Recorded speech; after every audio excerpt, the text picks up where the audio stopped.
আমাদের বাড়ির ভাড়াটিয়ার মেয়ের সাথে যেভাবে একা পেয়ে কাজ করলাম, গল্পটি সম্পূর্ণ শুনলে আপনাদের মেশিন দিয়ে পানি চলে আসবে, আপনারা হাতের কাজ করতে বাধ্য হবেন। তাই হাতের কাজ করার আগে হাতের কাছে অবশ্যই টিস্যু রাখবেন। হ্যালো বন্ধুরা, আজকের এই রোমাঞ্চকর গল্পে আপনাদের স্বাগতম। আমার নাম রিঙ্কু এবং আমার বয়স ২০ বছর। আমাদের বাড়িটি ছিল ২ তলার, নিচে আমরা থাকতাম এবং উপরে আমরা সবসময় ভাড়াটে রাখতাম। গত কয়েক মাস ধরে আমার বোনের বিয়ের প্রস্তুতি চলছিল, তাই উপরের ঘরটি খালি করা হয়েছিল। কয়েক দিনের মধ্যে দিদির বিয়ে হয়ে গেল এবং সে তার শ্বশুরবাড়ি চলে গেল। বিয়ের অনুষ্ঠান শেষ হয়ে ২ মাস পেরিয়ে গেছে, তাই আমার মা সেই ঘরটি আবার ভাড়া দেওয়ার সিদ্ধান্ত নিলেন। প্রতিদিন অনেক লোক সেই ঘর দেখতে আসছিল, কিন্তু আমার মা সিদ্ধান্ত নিয়েছিলেন যে তিনি শুধুমাত্র একটি পরিবারকেই ঘর দেবেন, কারণ কলেজের ছাত্রদের ভাড়া দিলে তারা অনেক শোরগোল করে এবং সময়মতো ভাড়াও দেয় না। কিছুদিন পরে একটি পরিবার ভাড়াটে হিসেবে আমাদের বাড়িতে এল। সেই পরিবারটি ছিল খুবই সরল ও শিষ্টাচারপূর্ণ। তাদের মধ্যে ছিল মা-বাবা এবং নিশা নামের তাদের মেয়ে। নিশার বয়স কিছুটা বেশি ছিল, কিন্তু সে ছিল খুবই মেধাবী ও গুণবতী।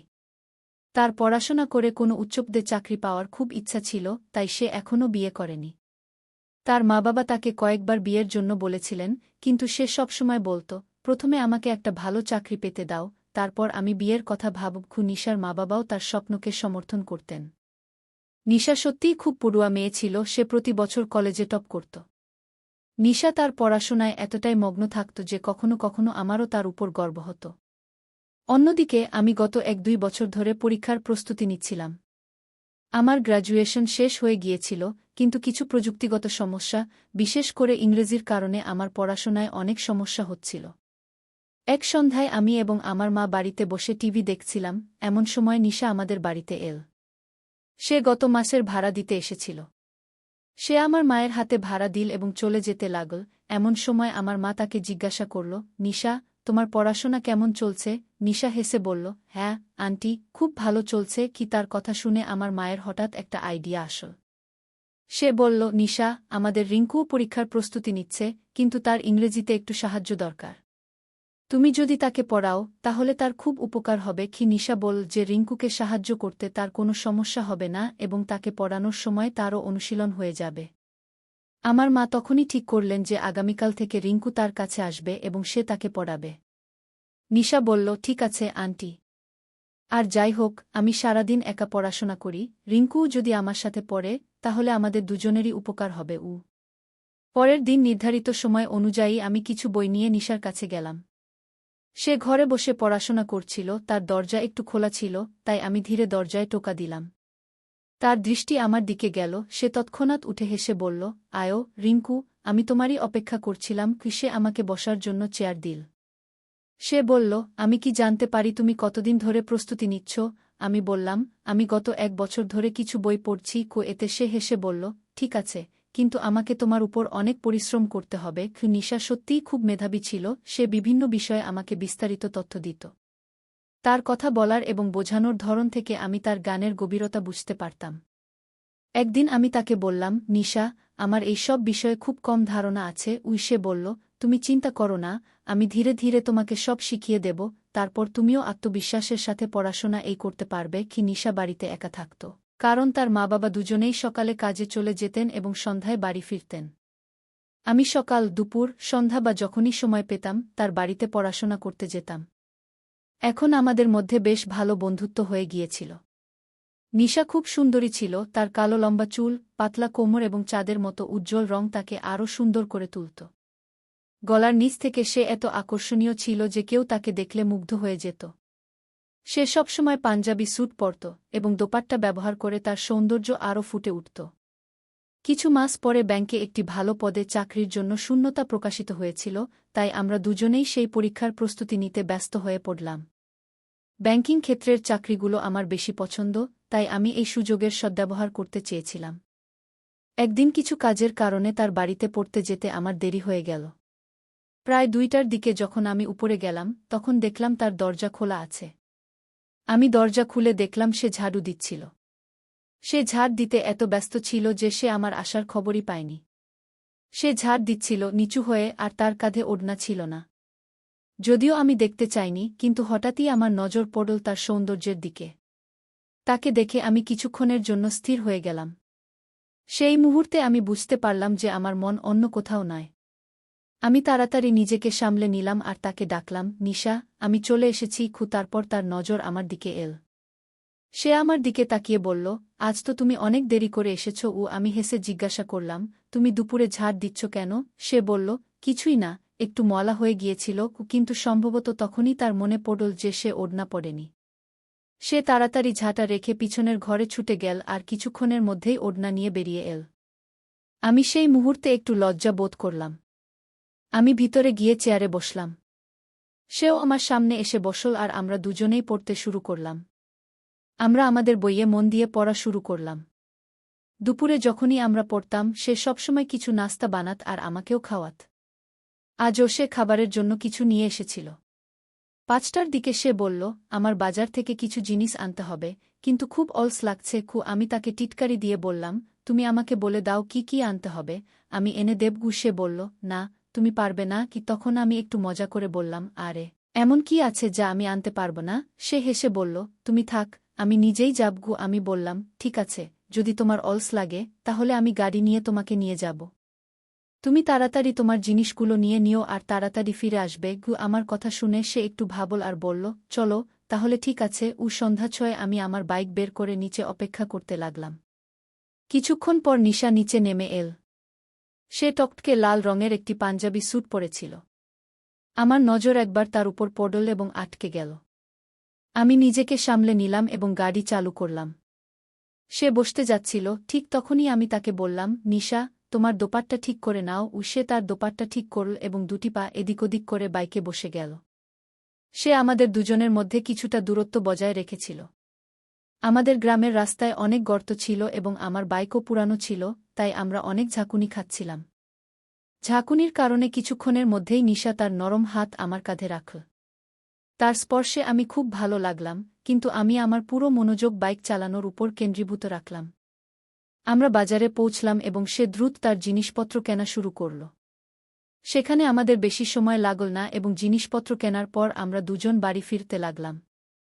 ফেরার সময়ও সে পিছনের সিটে শিশুর মতো বসেছিল, কিন্তু এখন আমাদের মধ্যে দূরত্ব কিছুটা কমে গিয়েছিল। সে আমার এত কাছে বসেছিল যে তার শরীরের সংস্পর্শ আমার পিঠে অনুভব করতে পারছিলাম। সে এখনও তার হাত আমার কাঁধে রেখেছিল, যার ফলে আমার মনে অসংখ্য ভাবনা আসতে শুরু করেছিল। খারাপ রাস্তার কারণে যখনই সে একটু নড়াচড়া করত, আমি তার শরীরের ধাক্কা অনুভব করতে পারতাম এবং এতে আমার মন অস্থির হয়ে উঠছিল। তবুও আমি আমার মনকে শান্ত রাখার চেষ্টা করলাম। কিছুক্ষণের মধ্যেই আমরা বাড়ি পৌঁছে গেলাম। আমি গাড়ি থামালাম এবং তাকে নামতে বললাম। সে থ্যাংক ইউ বলে সিঁড়ি দিয়ে উঠে তার বাড়ি চলে গেল। বাড়ি পৌঁছেই আমি নিজেকে তার ভাবনায় হারিয়ে ফেললাম।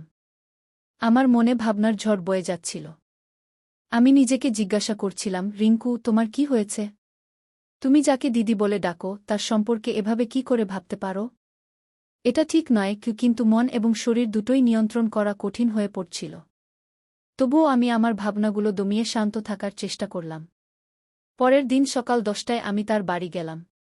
সে চেয়ারে বসেছিল এবং আমাকে দেখামাত্র তাড়াতাড়ি তার ওড়না কাঁধে টেনে নিল। এটা তার অভ্যাস ছিল। যখন আমি তার সাথে থাকতাম সে সবসময় দোপাট্টা পরে রাখত। কিন্তু যখন সে একা থাকত তখন দোপাট্টা সরিয়ে নিশ্চিন্তে থাকত। আমি আমার জায়গায় বসে পড়া শুরু করলাম। কিছুক্ষণ পর সে আমাকে বলল, আমি গতকাল তোমাকে পলিউশনের গ্রাফ সম্পর্কে জিজ্ঞাসা করেছিলাম। আজ তুমি আমাকে গ্রাফ বানানো শেখাবে? আমি বললাম, হ্যাঁ, তুমি চিন্তা করো না, আমি তোমাকে ভালো করে শিখিয়ে দেব। আমি আমার জায়গা থেকে উঠে তার বিছানার পাশে গিয়ে বসলাম। সে গ্রাফ বানানোর চেষ্টা করছিল কিন্তু বারবার ভুল করছিল। আমি বললাম, এটা এভাবে নয়। পেন্সিল এদিকে আনো, আমি বানিয়ে দেখাই। আমি তার পেন্সিল নিয়ে আমার বইতে গ্রাফ বানিয়ে দেখালাম। সে অবাক হয়ে বলল, রিঙ্কু, তুমি তো খুব ভালো করে বানিয়েছ।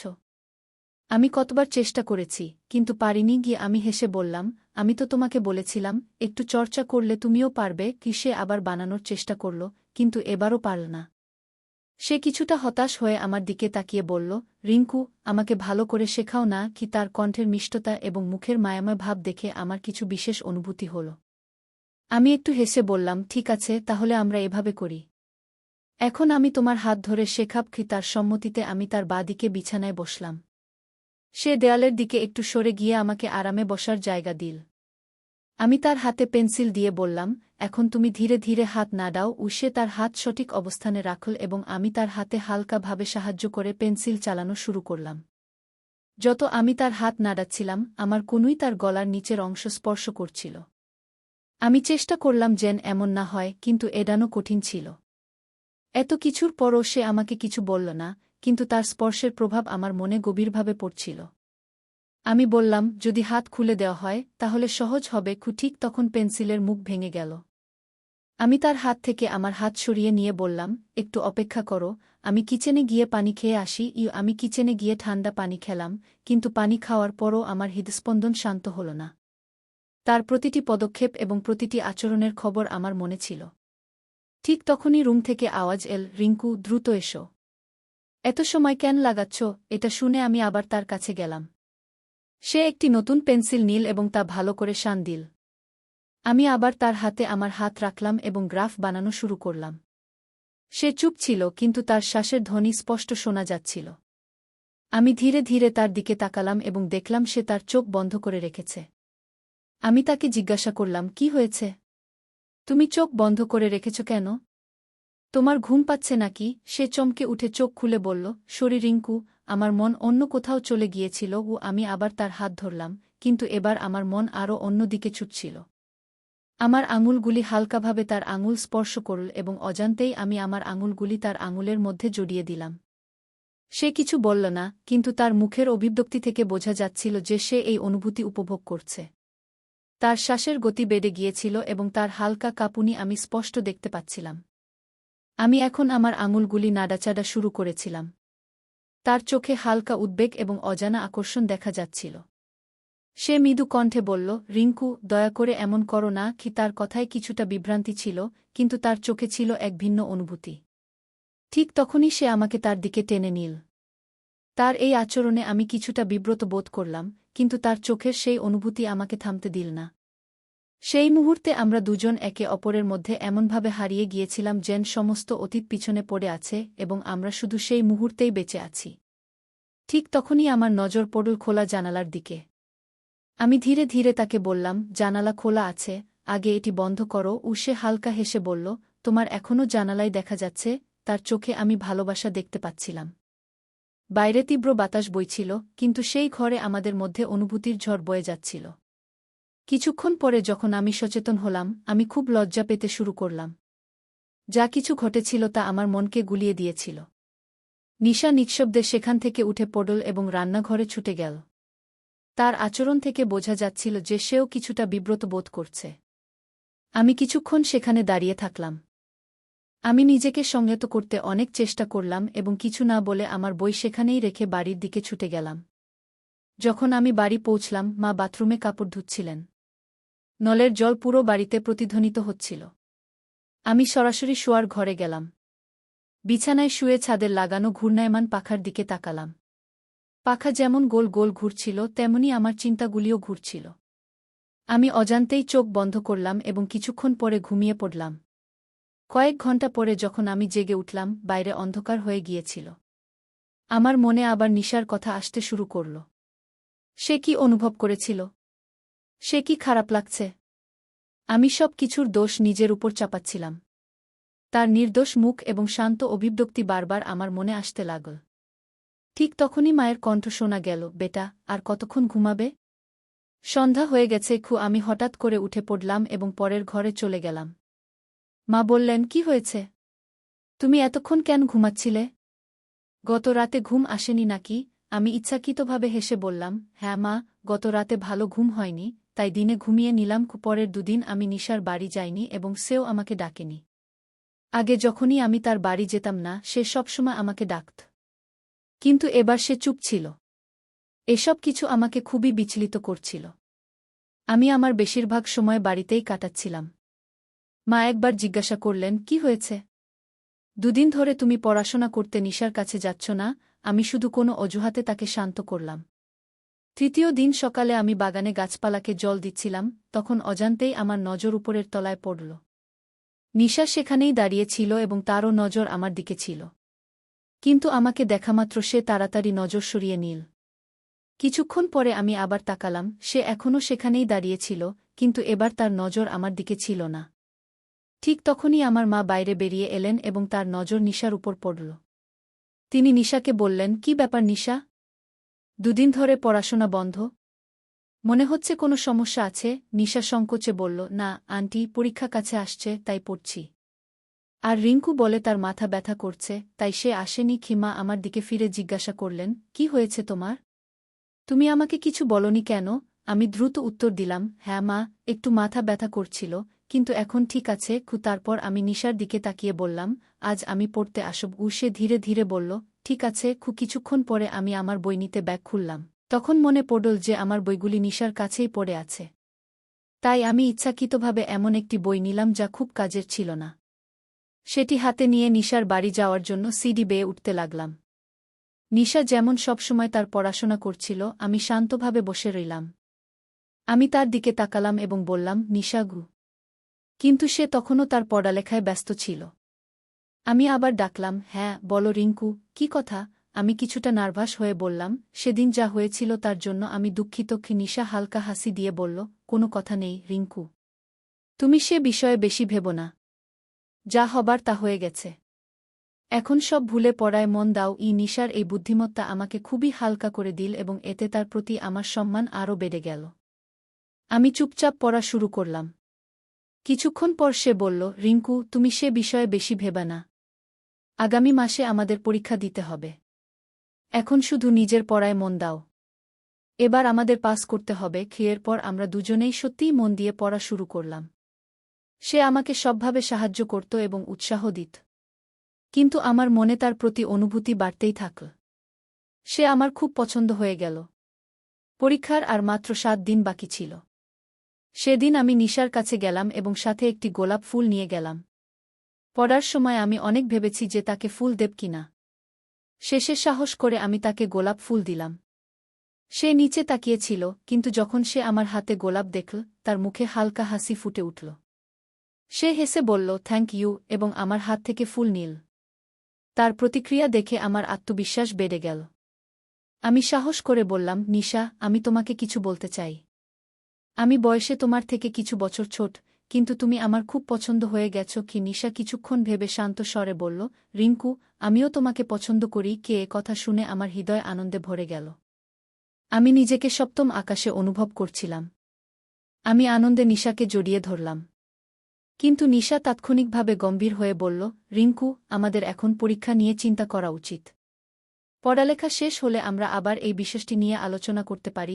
এরপর আমরা আরও কঠোর পরিশ্রম করতে শুরু করলাম। আমরা দুজনেই পরীক্ষায় অংশগ্রহণ করলাম এবং ভালো ফলাফল অর্জন করলাম।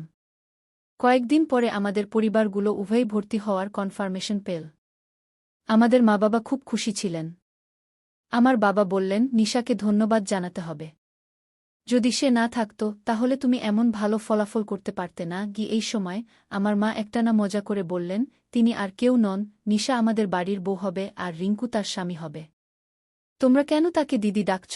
এই কথায় আমাদের দুই পরিবারের সবাই হাসতে শুরু করল। আমি বাইরে চলে গেলাম এবং নিশা লজ্জায় ঘরে ঢুকে পড়ল। এইভাবেই আমাদের সুন্দর গল্পের এক নতুন অধ্যায় শুরু হল। বন্ধুরা, তোমরা মনে হয় আমাদের আজকের ছোট গল্পটি কেমন লাগল? দয়া করে কমেন্টে জানান এবং ভিডিওটির লাইক দিন, চ্যানেলটি সাবস্ক্রাইব করুন।